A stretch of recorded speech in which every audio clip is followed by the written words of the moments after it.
Hey guys, my name is Charles Lee. I've been teaching at Kazan Art for almost 10 years now. We're specializing in entertainment portfolio to fine art and graphic design. For the last 10 years, a lot of people actually got hired, company like Netflix, Riot Games, Blizzard. This was my personal project. I'll share the whole process today from composition to the final color process. So this painting was done about in 7 to 8 hours. So this was the very first black and white process. So what I wanted to kind of get the vibe here was in a very bright, sunny day. It's kind of like a Miyazaki-ish type of the lighting and also a very bright. Any type of production painting, the key to success of the painting is pretty much all determined in this stage. So black and white is really crucial. The most important thing is the graphical quality of your light and shadow group. It looks like it has hundreds of value here, right? And then if you squint and look at a navigator here, it's basically 2 to 3 values. What I was going for here was this train, which is my focal point. So you can quickly analyze this whole painting into this simple graphical shape. So as you look at the image, you can recognize the negative shape, which is this white part, and then your positive shape, which is the dark part. So this is really crucial. Any environment painting you approach, before you think about any details or any colors, you have to have a really clear, the black and white shape. So for example, if you create any cityscape, rather than you think about what type of city, what kind of detail you're putting in, you have to think about, okay, what's your main shape of your dark pattern, right? And then maybe you have another dark group right here. So the only thing I'm interested in here is the ratio between here, your positive and negative, right? So that's the only thing I'm interested here. If I feel my dark shape is not providing enough, the interesting shape, then I have to go back and then keep adding my darker shape. So another one is, okay, you have dark shape here, and you have another dark shape here. So ask yourself, before you even decide what kind of subject you're putting in here, is this an interesting graphical shape? Then if it is, and then you kind of keep going with it. At the same time, I try to see the ratio of all these three. So I think they're kind of different ratio, but it's still not enough in terms of the dark shape and black and white. So I try to fill this area with more stuff, right? Darker shapes. So I don't know what these are. These vertical shapes can turn into either buildings or the trees. So that doesn't really matter, right? What really matters here right at this point, it's a graphical shape, right? So that's the most important thing about how to approach the environment. Whether you're digital or traditional, knowing how to balance your values is an important part of crafting a good composition. And that's one of the many skills you'll learn in the Proko Drawing Basics course. The course has 2 levels of assignments, so it's not just for beginners. Intermediate students can also use the course to review and fine-tune their fundamentals. Check it out at proko.com/drawing. And it's the 12 days of Proko, which means you can save 15% on all Proko original courses. Get your courses before the sale ends on January 1st. So this was done in that way. And after that, the next important thing is, it was this, which is my focal point, which is the train. Obviously, this train doesn't have exactly same value as this sphere here, but the whole basic approach is you treat this as a sphere. After that, any details you're putting in here, it has to support this focal point. So next thing, so this entire, the building area is to support this, even in this. Then I give my sky value here. And at this point, I know for sure my train and then this building blocks, that's my dark group. And then the sky and my ground right here is the light group. So I'm keep checking my navigator until this one pops. You start with a very simple black and white, the graphical shape, and then understanding the sphere and understanding, the overall, the value system, it's really crucial. When I got here, I was pretty happy with it. Then all these little details, at this point, I wasn't even thinking about what type of detail I was going to put in. It can be sci-fi, or I can take this to even the fantasy. So I think the next tricky thing is going from the black and white to color sometimes could be really tricky. But for me, the best way to approach this, every artist can have a different method to this. I've seen some artists putting the color layer on top of this, start adding the green color, which I hate to do. because like this method will really destroy the value system, and also it doesn't give you like really rich color. So for me, like the best way to approach is separating out each elements here, also separating this out. I'm separating the buildings, separating the sky. So when you think about the color, I don't approach it as a color, I approach it as a temperature. So let's say you decide to paint this either blue or like, the red or green. In this case, this was green. So I start adding the temperature to the subject itself. So not necessarily all the way, it's just so saturated. So then, like it's really hard to control the color. So I just change the temperature a little bit, like, at least towards like either blue or green or, or red. So I do that to all this. And I add a little bit of the warmth there. So start separating each layer as different temperature. And then the one in the back. So as you can see, like it starts separating the layer a little bit. Then I start selecting the background. And then now I know temperature-wise, like it's really cool blue. I actually pick the sky color here and start painting. It's like a block in. The reason I'm using this texture brush is like it gives me the extra layer of the texture I can deal with. So it got a little bit too bright. I'm making a conviction to the color, the very color I'm going to end up. Slowly I can build up from the temperature to the local color I'm using for all this. So the buildings too, I want to make this as a green. But at this point, this could be either orange or red or like magenta, like warm color family. So this texture brush I usually start paint the whole thing with like maybe the 70%. I'm taking just a little bit of the traditional approach to it. At some point, I don't want to like put too much attention to the brush here when you start out the painting, but it really matters at the end because this is the one brush I'm using to finish it up, right? So of course, like I'm not even close to the kind of final render stage, but I just wanted to show you guys so I usually start with any type of the texture brush to shape out the big mass. And then I'm using this tilt brush. The beauty of like this tilt brush is the one side it gives you really sharp edge, and then the other side it gives you like really soft edge here. So it's kind of like a double blade. In this case, I checked the color dynamics on, so it gives you like a very similar set of like the family colors here too. So it's a really convenient brush to kind of close out your big shapes. So this way, like you can slowly add your local values. I use more like a magenta and pink, so you'll see the difference. So actually, I want to show you guys like how it got here. So you can see this like pretty close up. So obviously, I didn't start with this brush right here. So that here right there, it's all done in this brush, okay? To get the sharp edges. It's more like a paintery look. I did a lot of like arcane concept also using 80% using this brush. We kind of had to match the look of the arcane, even though like it was a pre-visual like concepts we're providing. Another brush, really great brush to block out the shape, it's called a palette knife. So if you look at it here, so it gives you like 2-3 different types of the texture here. It's great to just go over it, right? I'm not a huge fan of the look when you render in certain area with the airbrush. If I do this, you make everything very, very soft, but obviously like you need this type of the look for a certain situation. But when you actually make a really strong statement, right? For like when you put the major shapes in the painting, it's not like efficient way, at least for me. So what I kind of found in this process was really helpful was I just go over like without even like worrying about the like rendering and then making the transition in between like this, and I just go over and then just make this whole mass with this, right? Obviously, when you paint this, the one thing you have to constantly have in mind is the cylinder, right? So make sure your core shadow is right here, and then your light is right here. So that's what I did here. So eventually, like from here, so I kind of got back with this brush right here. It also like depends on how you tilt your brush. It gives you like the different edge here, right? So I can do exactly the same here with a different color. This is a little bit more like a pinkish. I think when I was painting this, I think I was watching the Spirited Away. So I was really mesmerized by the structure that like the little girls, the family, and then they got to just like a little temple. And then the texture was like exactly that. So I wanted to mimic that into my painting. So sometimes I really recommend you guys to like, if you can see like some environments or background paintings from the animation, even movies, like you want to kind of mimic that and then implement that to your own painting.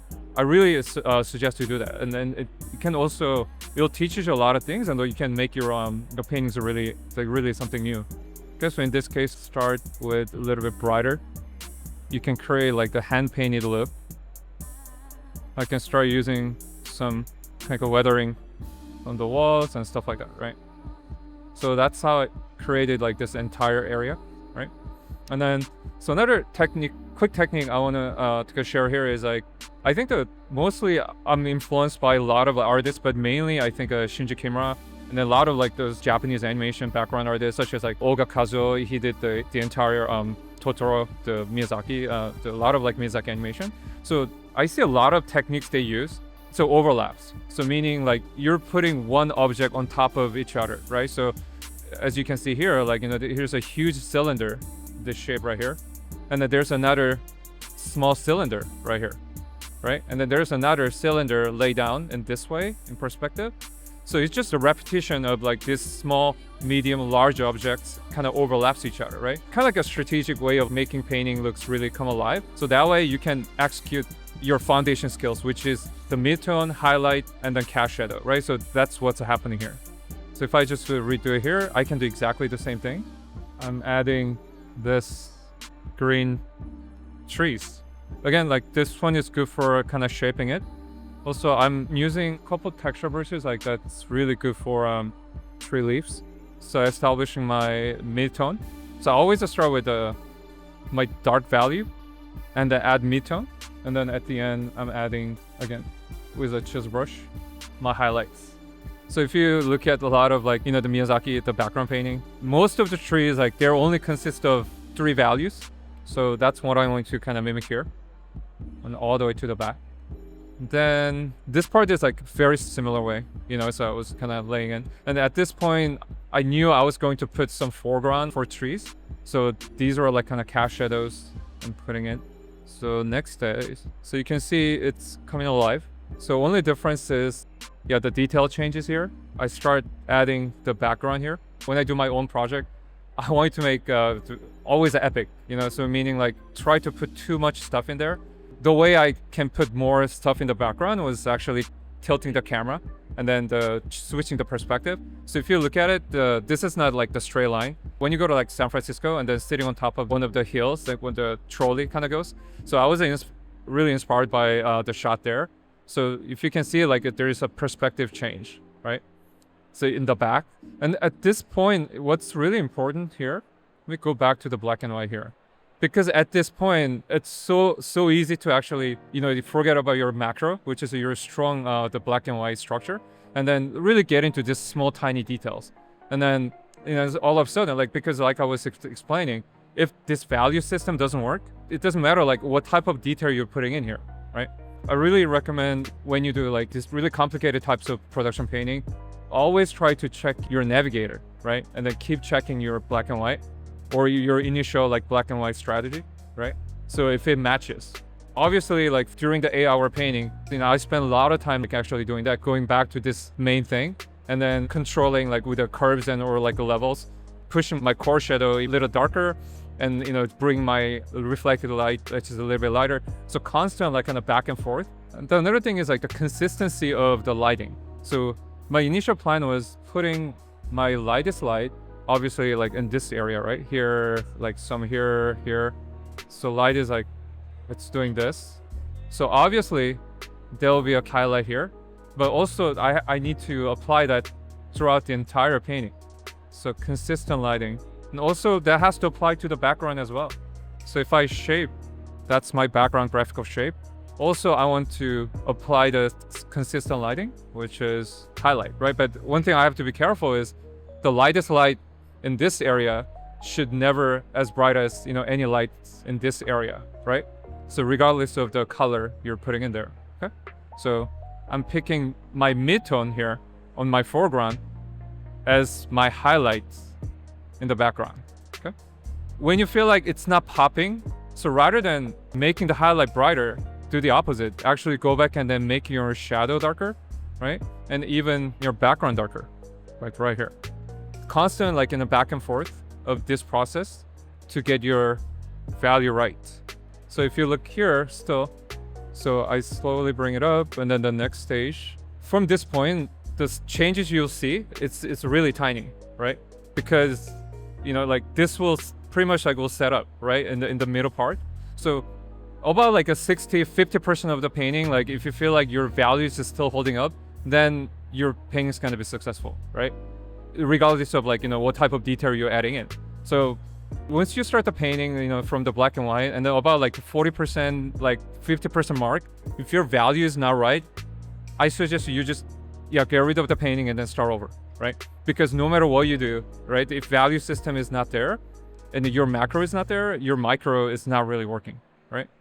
So at this point, it's an easy part, honestly. So the hardest part of the whole process was actually up to that point, right? You're maintaining your macro, which is, this simple black and white, and kind of bring your painting up to this level, right? And then obviously like in adding this, like a little, just people, like a little kids and stuff like that, that's not the hard part of the painting. So in this case, like, I want you to I have like a series of like the illustration, kind of using this woman right here, and then like a little kid.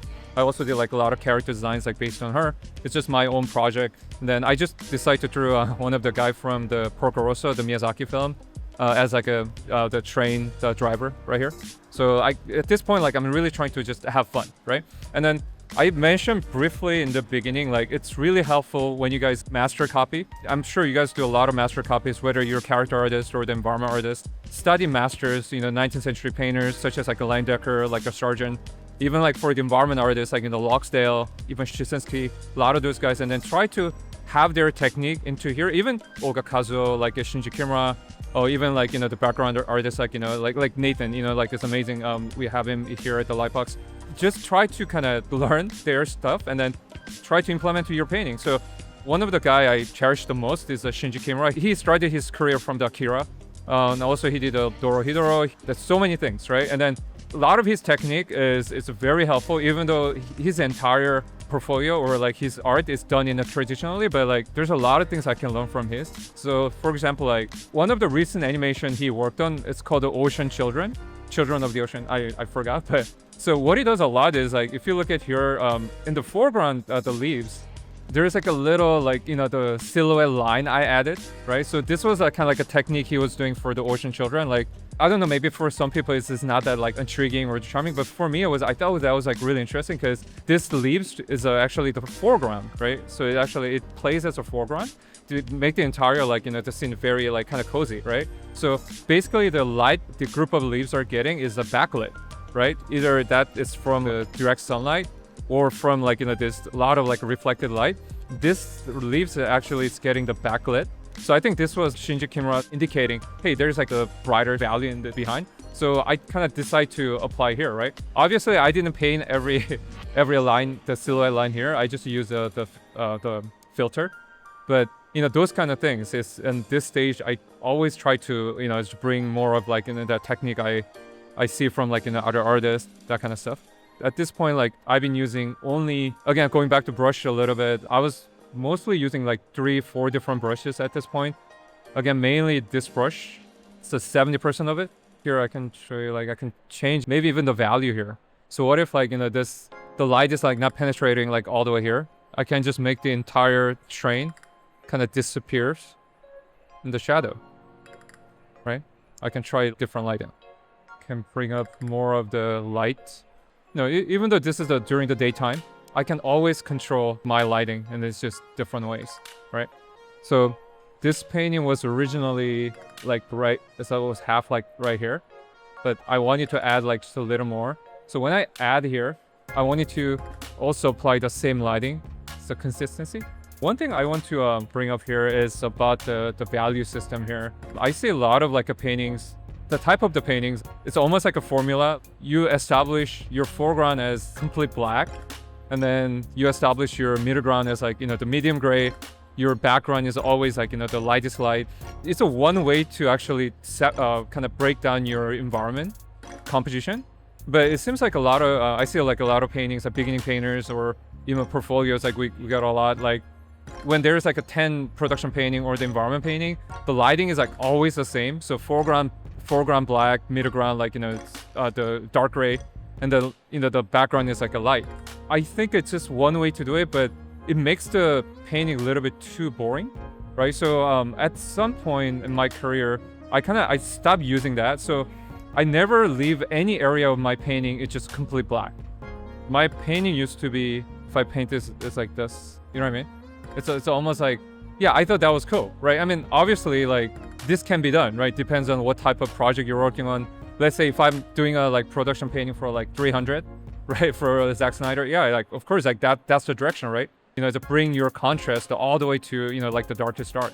What I suggest is like, especially in animation, like, again, right, even in animation, if you work on a project such as like a Red Line, which was like, you know, the racing anime like came out like, I don't know, years ago, but it was amazing. But I'm just talking about in general term, try not to paint your shadow too dark, right?